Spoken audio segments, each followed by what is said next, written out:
Hello ji.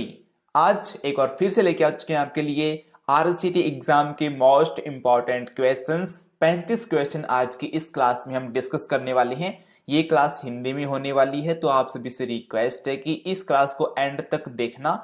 And तक देखने से क्या फायदा होगा, आप अपने आरसीटी एग्जाम में ना पहली बार में पास हो जाओगे। अगर आप चाहते हो कि आप आरसीटी एग्जाम में पहली बार पास हो जाओ, आपको 300-400 रुपए री एग्जाम के न देने पड़े, तो इस क्लास को एंड तक जरूर देखना। और इससे पहले 2 क्लासें अपलोड कर दी हैं, उनको ना हमने एक प्लेलिस्ट में ऐड कर दिया है, तो आपको कोई ज्यादा परेशानी नहीं होगी उनको ढूंढने के लिए। जस्ट प्लेलिस्ट वाले सेक्शन में जाना है और वहां से उनको देख लेना है। अगर देख लिया है तो थैंक यू। अपनी तैयारी यूट्यूब चैनल पे आपका स्वागत करते हैं। मैं हूं आपका दोस्त एनके। चलिए फिर शुरू करते हैं क्वेश्चन नंबर 1 से। ठीक है, कैश मेमोरी की कुछ सीमाएं बताइए। कैश मेमोरी की सीमित क्षमता होती है, यह बहुत महंगी होती है। ए और बी दोनों सही हैं और इनमें से कोई नहीं। सो इसका राइट आंसर होगा ऑप्शन नंबर सी, ए और बी दोनों सही हैं। Okay, next question number 2। DPI का विस्तृत रूप क्या है। डॉट्स पर इंच, डॉट्स पर square inch, dots printed per unit time, उपरोक्त सभी। इसका राइट आंसर है ऑप्शन नंबर ए, डॉट्स पर इंचेस। ओके, ये होता है डीपीआई का फुल फॉर्म या फिर विस्तारित रूप। Okay, next question number 3। निम्नलिखित में से कौन सा फ्लैट पैनल मॉनिटर का प्रकार है। एलसीडी, सीआरटी, एलईडी, ए और सी। इसका राइट आंसर चेक करते हैं। ऑप्शन नंबर डी इसका राइट आंसर है। ए एंड सी यानी कि एलसीडी और एलईडी फ्लैट पैनल मॉनिटर के प्रकार हैं। अब जब मॉनिटर की बात हो ही रही है तो मैं आपको बता दूं कि मॉनिटर 2 प्रकार की होती हैं। एक तो फ्लैट पैनल और एक होती हैं सीआरटी। सीआरटी मतलब कैथोड रे ट्यूब सीआरटी की फुल फॉर्म होती है। और सीआरटी मॉनिटर वे होते हैं जो टीवी की तरह दिखाई देते हैं, जिनका आजकल प्रचलन बिल्कुल भी नहीं है। आजकल चलते हैं flat panel monitor. Flat panel monitor सिर्फ 2 प्रकार की होती हैं, एक तो एलसीडी और एक LED. LCD liquid crystal display, LED light emitting diode, ये इनकी फुल फॉर्म होती है।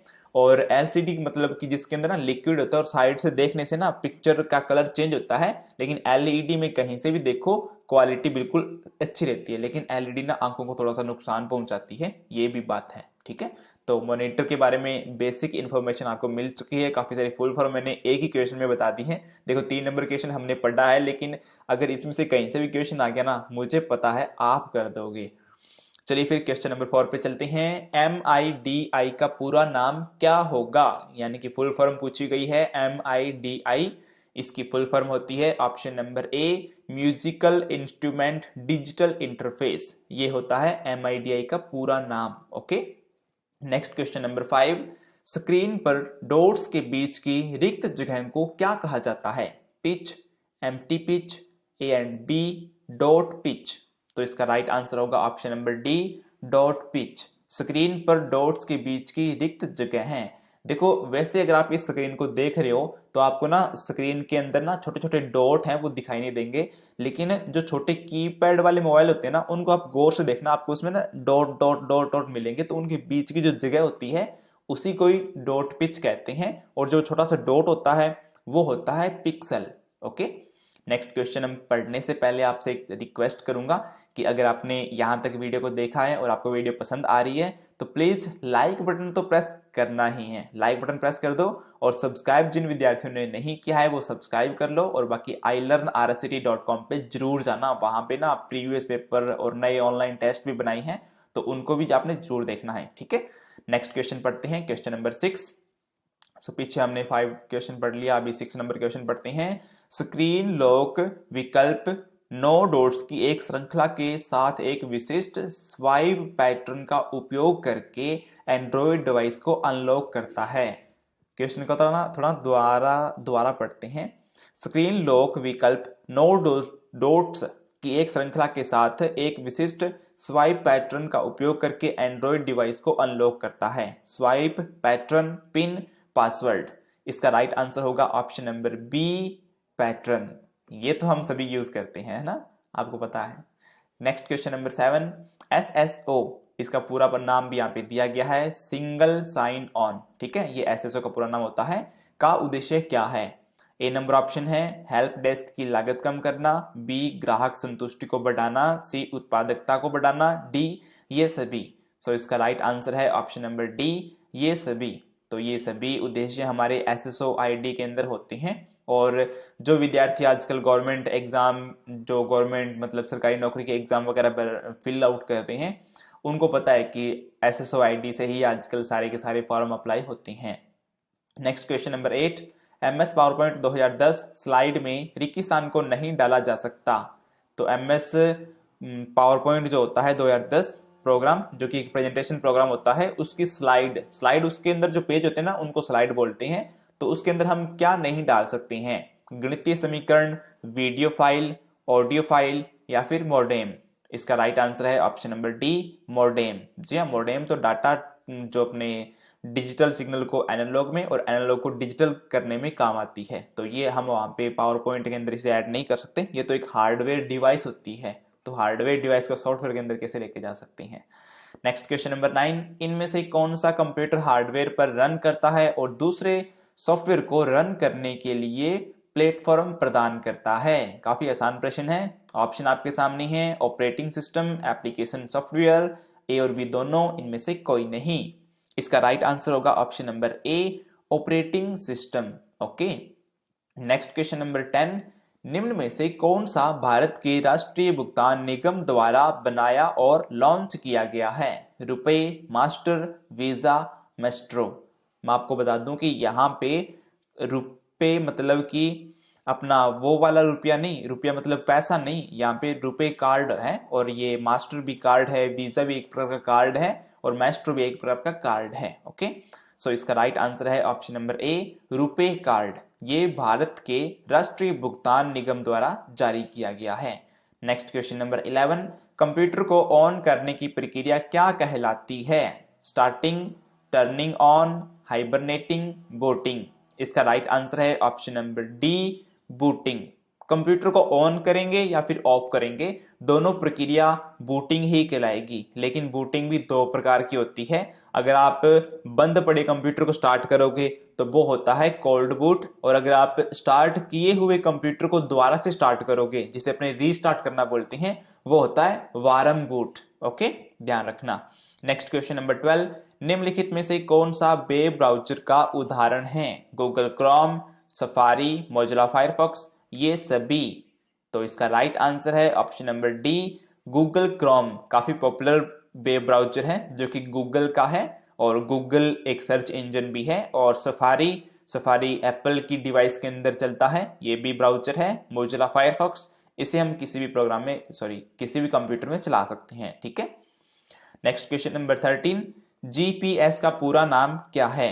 Google play store, global positioning system, A और बी दोनों, इनमें से कोई नहीं। देखते हैं इसका right answer. Option number B इसका राइट आंसर है, ग्लोबल पोजीशनिंग सिस्टम। जीपीएस जो अपने मोबाइल के अंदर ऑन करके और मैप के अंदर अपनी लोकेशन वगैरह देखते हैं ना, वही जीपीएस है ये। नेक्स्ट क्वेश्चन नंबर 14, कीबोर्ड पर फंक्शन कुंजियों की कुल संख्या है 10, 12, 14, 9। ये क्वेश्चन आरएससीटी एग्जाम में ना बहुत बार पूछा जा चुका है, तो इस टाइप के प्रश्नों को आप जरूर एक बार ध्यान दिया करें इन पे। ठीक है, वैसे तो अपने कीबोर्ड पे ही होता है F1 से लेकर F12 तक फंक्शन की। तो इसका राइट आंसर है option number B. Okay, 12 function कुंजियां होती है, मैंने जैसे बताया F1 से लेकर F12 तक। ठीक है।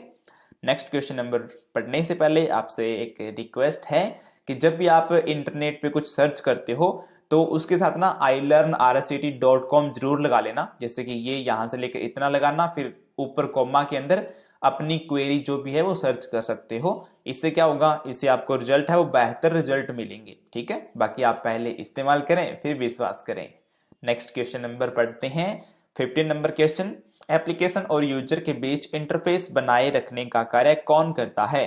Utility software, system software, application software, none of these. इसका राइट आंसर है option number B system software. Okay, ये होते हैं एप्लीकेशन और यूजर के बीच इंटरफेस बनाए रखने का कार्य। ठीक है, ये करते हैं। Next question number 16, embedded OS का लोकप्रिय उदाहरण है Windows XP, Windows CE, Windows 7, Linux. इसका राइट आंसर होगा option number B Windows CE. Okay, चलते हैं नेक्स्ट वाले क्वेश्चन पे। 17 number question, network operating system का उदाहरण नहीं है। तो आपको बताना है कि इनमें से नेटवर्क ऑपरेटिंग सिस्टम का उदाहरण कौन सा नहीं है। बाकी आपका जो आंसर है ना, आप नीचे कमेंट बॉक्स में लिखते रहा करो साथ साथ में, ताकि आपको पता चलता रहे कि आपने कितने क्वेश्चन सही किए हैं। सो इसका राइट आंसर देखते हैं। ऑप्शन नंबर बी इसका राइट आंसर है, विंडोज 10। विंडोज 10 है जो अपने नेटवर्क ऑपरेटिंग सिस्टम की श्रेणी में नहीं आता है, क्योंकि ना कंपनियां ना कुछ ऐसे ऑपरेटिंग सिस्टम जारी करती है जो कि नेटवर्क के अंदर ही काम आते हैं। नेटवर्क मतलब इंटरनेट की बात नहीं कर रहा, नेटवर्क मतलब कि नेटवर्किंग करने के काम आते हैं, एक दूसरे कंप्यूटर को जोड़ना। और जैसे कि एक मेन कंप्यूटर है, बाकी वो सभी 50 कंप्यूटर से जुड़ा हुआ है, तो वो मेन कंप्यूटर बाकी कंप्यूटर को संभाल रहा है नेटवर्क के थ्रू, मतलब उनकी आपस में केबल जुड़ी हुई है। तो उसके अंदर ना स्पेशल ऑपरेटिंग सिस्टम होते हैं, तो विंडो 10 नहीं है। ठीक है, वैसे विंडो एक्सपी सर्वर है, ये एक नेटवर्क ऑपरेटिंग सिस्टम है। Okay, next question number 18, Windows 10 में फाइल को किसी सोशल नेटवर्किंग साइट पर सीधे ही अपडेट करने के लिए कौन सा नया ऑप्शन इंट्रोड्यूस किया है। विंडो 10 में फाइल को किसी सोशल नेटवर्किंग साइट पर सीधे ही अपलोड करने के लिए, ठीक है, तो पब्लिश, शेयर, पोस्ट, सबमिट। इसका राइट आंसर है ऑप्शन नंबर बी, शेयर नाम से जो एक प्रोग्राम इंट्रोड्यूस किया गया है, मतलब ऑप्शन, प्रोग्राम नहीं ऑप्शन इंट्रोड्यूस किया गया है। Okay, next question number 19, desktop operating system का उदाहरण नहीं है। Mac OS, Windows 10, Android, window XP. इसका राइट आंसर है option number C, Android. Desktop operating system नहीं है, यानी कि जो अपने डेस्कटॉप कंप्यूटरों के अंदर नहीं चलता है, तो वो एंड्रॉइड का ऑपरेटिंग सिस्टम नहीं है। क्योंकि एंड्रॉइड के ऑपरेटिंग सिस्टम है वो अपने मोबाइल में चलते हैं, अपने बोलते हैं ना कि हाँ ये एंड्रॉइड मोबाइल है, तो वो उसके अंदर एंड्रॉइड का ऑपरेटिंग सिस्टम चल रहा है, और एंड्रॉइड का जो मालिक है वो है Google. Okay, next question number 20, रिक्तिस्थान का उपयोग दो या अधिक मोबाइल उपकरणों के बीच फाइलों को स्थानांतरित करने के लिए किया जा सकता है। ब्लूटूथ, गूगल मैप्स, राजस्थान संपर्क, गूगल ग्लास। इसका राइट आंसर होगा ऑप्शन नंबर ए, ब्लूटूथ। देखिए, रिक्तिस्थान का उपयोग दो या अधिक मोबाइल उपकरणों के बीच फाइलों को स्थानांतरित करने के लिए किया जाता है। यहाँ पे अगर ऑप्शन में हॉटस्पॉट होता तो उसे हम ऐड कर सकते थे, क्योंकि उसको हॉटस्पॉट के द्वारा अपने होता है ना, एक एक्सेंडर के नाम से एक एप्लीकेशन होती है, उसके थ्रू अपने डाटा ट्रांसफर कर सकते हैं। लेकिन यहाँ पे ब्लूटूथ है तो ब्लूटूथ के द्वारा भी हम कर सकते हैं। ओके, लेकिन ब्लूटूथ की ना स्पीड बहुत ही कम होती है आजकल, मेरे को नहीं लगता कि कोई ब्लूटूथ का यूज डाटा ट्रांसफर के लिए करता होगा। नेक्स्ट क्वेश्चन नंबर 21, कॉम्बिनेशन कुंजी कौन सी होती है, ये यहाँ पे पूछा गया है। So enter, delete, backspace, alt control shift, space bar enter, window कुंजी, F1, F10, F12। तो डी नंबर ऑप्शन तो वैसे भी नहीं है, क्योंकि आपको पता है कि F1 से लेकर F12 तक फंक्शन कुंजियां होती है। सो इसका राइट आंसर अपने चेक करते हैं। ऑप्शन नंबर बी इसका राइट आंसर है, अल्ट कंट्रोल शिफ्ट। कॉम्बिनेशन कुंजियों का ना एक मैं आपको बताता हूं सीधा सा साधारण सा सिंपल सा तरीका कि इनको कैसे पहचाना जाता है। जिन कुंजियों को दूसरों कुंजियों के साथ मिला के यूज करते हैं और बहुत ही ज्यादा मात्रा में यूज करते हैं, जैसे कि अपने कंट्रोल का यूज करते हैं, control Z, control A, control U, इस प्रकार से।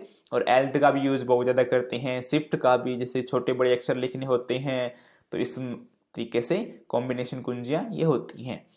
Next question number 22, MS word 2010 में जूम स्लाइडर का क्या उपयोग है। जूम स्लाइडर एक विकल्प होता है, तो उसका क्या उपयोग होता है ये यहाँ पे पूछा गया है। चलिए जानते हैं इसका राइट आंसर। ऑप्शन नंबर ए, व्यूइंग क्षेत्र को बढ़ाया घटाकर देखने के लिए, मतलब कि जो अपना पेज होता है उसे जूम इन करने के लिए और जूम आउट करने के लिए जूम स्लाइडर का इस्तेमाल किया जाता है। और ये MS वर्ड 2010 में नहीं, यानी कि ओनली इसमें नहीं होता, MS वर्ड 2010 में नहीं होता केवल ये, इसके अलावा अपने जितने भी MS ऑफिस के प्रोग्राम होते हैं, जैसे कि एक्सेल हो गया, पावर पॉइंट हो गया, उनके अंदर भी होता है। Okay, next question number 23, MS Excel 2010 में फ्रीज पैन कमांड का उपयोग क्या है। Freeze pane command MS Excel 2010 में होती है ये। सो देखते हैं इसका right answer. Option number B, row और कॉलम शीर्ष को स्थिर रखने के लिए, ताकि वे वर्कशीट को स्क्रॉल करते समय स्क्रॉल न करे। यानी कि अगर आप इस ऑप्शन का यूज करेंगे फ्रीज पैन कमांड का, तो इससे क्या होगा, जहां पे भी आप इस्तेमाल करेंगे वो सेल, वो रो या वो कॉलम फ्रीज हो जाएगा, मतलब वहां पे स्थिर हो जाएगा, रुक जाएगा, जम जाएगा। देखो फ्रीज है ना, नाम से ही पता चल रहा है फ्रीज करने वाला, ठीक है, तो फ्रीज कर देगा। ओके, बाकी आप ट्राई करना इसे एक्सेल में जाके। नेक्स्ट क्वेश्चन नंबर 24, मान लीजिए कि MS एक्सेल में सेल B1, B2 और B3 में कुछ संख्यात्मक मान हैं। इन सेलों में मौजूद मानों को न्यूनतम ज्ञात करने का सही फॉर्मूला क्या है। मतलब कि MS एक्सेल के अंदर B1, B2, B3 सेल के अंदर, यानी कि 3 सेल है, इसके अंदर कुछ संख्याएं लिखी हुई हैं, तो उनमें से हमने सबसे छोटे जो मान है उसे ज्ञात करना है। तो इसके लिए कौन सा फॉर्मूला यूज होगा। इसका राइट आंसर चेकआउट करते हैं। ऑप्शन नंबर ए इसका राइट आंसर है। वैसे फॉर्मूला होता है इक्वल MIN, ठीक है, और इसके बाद में ब्रैकेट स्टार्ट B1 फिर कोमा MIN, फिर ये ब्रैकेट स्टार्ट, फिर B2 फिर कोमा, फिर B3 फिर 2 ब्रैकेट बंद। ये जो ए नंबर ऑप्शन है ये इसका राइट आंसर है। ओके, नेक्स्ट क्वेश्चन नंबर 25, निम्नलिखित में से कौन सा सही है। तो इसका राइट आंसर चेक करते हैं कि कौन सा सही है। ऑप्शन नंबर ए सही है बिल्कुल, 1 KB equal 1024 bytes. Okay, next question number 26, दो प्रकार की आउटपुट डिवाइस। यहाँ पे हमें दो प्रकार की आउटपुट डिवाइस के बारे में बताना है, कीबोर्ड और माउस, विंडोज 2000 और विंडो NT, फ्लॉपी डिस्क और CD, मॉनिटर और प्रिंटर। तो इसका राइट आंसर है ऑप्शन नंबर डी, मॉनिटर और प्रिंटर। ये होती हैं दो प्रकार की आउटपुट डिवाइस। बाकी अगर आप हमारी सभी क्लासेस देख रहे हो तो मेरे को नहीं लगता कि आप नहीं पहचान सकते कि कौन सी इनपुट है और कौन सी आउटपुट है, क्योंकि मैंने बहुत डीप तरीके से बता दिया है पहले भी, और बहुत बार बता चुका हूं और बताता भी रहूंगा, ताकि आपको अच्छे तरीके से याद हो जाए और चुटकियों में अपने पहली बार में RSCT का एग्जाम पास हो जाए, ताकि अपने को री एग्जाम नहीं करवाना पड़े। बाकी एक बात याद आई मुझे, ये ना हमने एक सीरीज बनाई है RSCT क्वेश्चन का भंडारा, उसे आप जरूर देखना। प्लेलिस्ट वाले सेक्शन में जाना और उसमें 32 वीडियोज हैं। उन 32 वीडियोज को ना आपने देखना ही देखना है। इस वीडियो को देखने का मूड नहीं है तो इसे अभी बंद कर दो, लेकिन उन वीडियो को जरूर देखना, क्योंकि उनके बिना आपकी नैया पार नहीं होगी, ठीक है, तो उनको जरूर देखना। बता दिया, मेरे को अभी याद आया था। नेक्स्ट क्वेश्चन नंबर 27 आपके सामने है। एक कीबोर्ड पर कैपिटल अक्षरों को के रूप में संदर्भित किया जाता है। यहाँ पे बिना बीच में रिक्तिस्थान आएगा। मैं दोबारा से क्वेश्चन रिपीट करता हूं। एक कीबोर्ड पर कैपिटल अक्षरों को रिक्तिस्थान के रूप में संदर्भित किया जाता है। Okay, caps lock key, grown ups, big guys, upper case letters. इसका राइट आंसर होगा option number A, caps lock key. Okay, caps lock कुंजी होती है अपने इधर लेफ्ट साइड के अंदर, जो अपना शिफ्ट होता है उसकी जस्ट ऊपर होती है, तो उसे ऑन करने से अपने जो भी कैपिटल लेटर हैं वो लिखे जाते हैं और ऑफ करने से नॉर्मल लेटर लिखे जाते हैं। ओके, बाकी कैप्स लॉक, स्क्रॉल लॉक और इसके अलावा नम लॉक, ये 3 कुंजियां होती है जिनको टॉगल कुंजियां बोलते हैं, जिनको ऑन ऑफ करके, यानी कि जब ऑफ होती है तो अलग कार्य होता है, ऑन होता है तो कीबोर्ड पे अलग कार्य होती हैं। Okay, next question number 28, CLI का पूरा नाम क्या होता है। CLI की फुल फॉर्म हमें बतानी है। मैं ऑप्शन नहीं पढ़ूंगा, डायरेक्ट आंसर बताऊंगा, क्योंकि इससे ना फिर आपको डायरेक्ट आंसर पता चलेगा और आपको आंसर ही याद रहेगा। इसका right answer option number B है, कमांड लाइन इंटरफेस। ये होती है CLI की full form. Okay, next question number 29, operating system का कार्य क्या है। ऑपरेटिंग सिस्टम जो कि अपने कंप्यूटर में, मोबाइल में चलता है, उसका कार्य पूछा गया है। Resource management, program education, user interface, उपरोक्त सभी। इसका राइट आंसर होता है ऑप्शन नंबर डी, उपरोक्त सभी। ये सभी काम ऑपरेटिंग सिस्टम करता है। क्वेश्चन नंबर 30 आपके सामने है। किसी भी फाइल के टाइप को किस प्रकार से पहचाना जा सकता है। उसके एक्सटेंशन से, उसके आइकन से, उसके नाम से, ए और बी दोनों। इसका राइट आंसर होगा ऑप्शन नंबर डी, ए और बी दोनों। मतलब कोई फाइल है तो उसे हम आइकन और एक्सटेंशन दोनों से पहचान सकते हैं। मान लेते हैं कोई MS वर्ड की फाइल है, MS वर्ड मतलब विनवर्ड की फाइल है, तो उसका एक्सटेंशन क्या होगा, .docx। एक्सटेंशन होता क्या है ये भी आपको पता होना चाहिए। जब भी कोई फाइल होती है उसका ना एक टाइप होता है, तो उसे जैसे अपने नाम देते हैं, तो नाम देने के बाद अपने एंटर करते हैं, तो उसके बाद में नेम के जस्ट बाद में डॉट से शुरू होता है और वो 3 और 4 अक्षरों का कोई भी नाम होता है। तो MS वर्ड की फाइल का आपने एग्जांपल लिया था, तो उसके अंदर .docx होगा, और इसी प्रकार से उसका जो आइकन होगा वो थोड़ा थोड़ा विनवर्ड के जैसा होगा, मतलब कि MS वर्ड जो प्रोग्राम होता है उसके जैसा उसका आइकन होगा। तो इस प्रकार से अपने फाइल के टाइप को 2 प्रकार से पहचान सकते हैं। ओके, इसके अलावा हम आपको बता दें कि फ्री ई बुक आपके लिए हमने लॉन्च कर दी है। डिस्क्रिप्शन के अंदर हमारे ऑनलाइन स्टोर का लिंक दिया गया है, वहां पे जाना और जो फ्री ई बुक है उसे आप बाय पर क्लिक करना। वहां पे आपको दिखाएगा कि ये बिल्कुल 0 रुपए में आपको मिल रही है, तो उसे आप डाउनलोड कर लेना, ठीक है।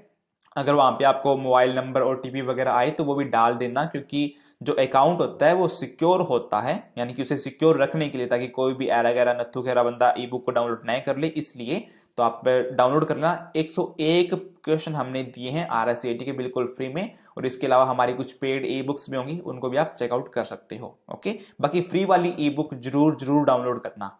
चलते हैं नेक्स्ट क्वेश्चन नंबर 31 पे। ऑपरेटिंग सिस्टम आर्किटेक्चर में कितनी लेयर होती हैं? इसका राइट आंसर है option number B 6। Okay, next question number 32। GUI का पूरा नाम क्या होता है?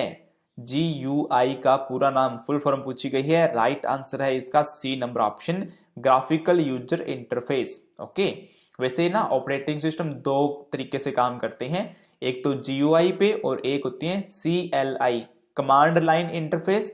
कमांड लाइन मतलब उसके अंदर ओनली अक्षर होते हैं, और GUI वाले के अंदर इमेज, पिक्चर वगैरह सब कुछ होते हैं। तो ज्यादातर तो अभी तो वर्तमान के अंदर GUI वाले ही आ रहे हैं, यानी ग्राफिक होते हैं उसके अंदर, graphical user interface. Next question number 33। Program को स्विच करने के लिए कौन सी शॉर्टकट की का उपयोग किया जाता है? Alt control, Alt shift, Alt tab, इनमें से कोई नहीं। इसका राइट आंसर होगा option number C, Alt tab. अगर आपने प्रोग्राम को स्विच करना है, स्विच करना कैसे, जैसे कि आपके पास ना 3-4 प्रोग्राम आपने चला रखे हैं, तो अगर आप Alt टैब दबाएंगे तो उसमें आप जस्ट एक प्रोग्राम से दूसरे प्रोग्राम पे जा सकते हैं। Okay, next question number 34। Snapping tool का क्या कार्य होता है, या फिर कार्य क्या होता है? इमेज को एडिट करने के लिए, स्क्रीनशॉट लेने के लिए, फोटो लेने के लिए, उपरोक्त सभी। इसका राइट आंसर है ऑप्शन नंबर बी, स्क्रीनशॉट लेने के लिए। जी हाँ, अगर आपने स्क्रीनशॉट लेना है और विंडो ऑपरेटिंग सिस्टम के अंदर, तो स्नैपिंग टूल होता है। Next question number 35। वक्तव्य 1। ऐसे ना प्रश्न आएंगे आपके एग्जाम में जिसके अंदर 2 वक्तव्य दिए होंगे और पूछा जाएगा कि वक्तव्य 1 सही है या फिर 2 सही है या फिर दोनों सही है या फिर दोनों गलत हैं, इस प्रकार से, ठीक है। तो वक्तव्य 1 को हम पढ़ते हैं। सेकेंडरी मेमोरी एक वोलेटाइल मेमोरी है, और वक्तव्य 2 है रोम एक नॉन वोलेटाइल मेमोरी है। तो यहाँ पे पूछा गया है कि निम्नलिखित में से उचित विकल्प चुने। इसका राइट आंसर जानते हैं, ऑप्शन नंबर बी इसका राइट आंसर है। वक्तव्य 1 गलत है और वक्तव्य 2 सही है। सेकेंडरी मेमोरी एक वोलेटाइल मेमोरी है। वोलेटाइल मेमोरी वो होती है जो वाष्पशील होती है, जिसमें लाइट जाते ही डाटा उड़ जाता है, हट जाता है, मिट जाता है। तो सेकेंडरी मेमोरी के अंदर तो डाटा हमेशा स्टोर रहता है जब तक उसमें से डिलीट नहीं कर दिया जाए। तो ये तो ये जो ऑप्शन है, जो फर्स्ट नंबर वक्तव्य, तो गलत हो ही गया है। और दूसरा सही कैसे है? रोम एक नॉन वोलेटाइल मेमोरी है। नॉन वोलेटाइल मतलब कि जिसमें डाटा उड़ता नहीं है, ठीक है। तो रोम के अंदर स्टोर रहता है। यहाँ पे इसका रीड ओनली मेमोरी इसका नाम होता है, ठीक है।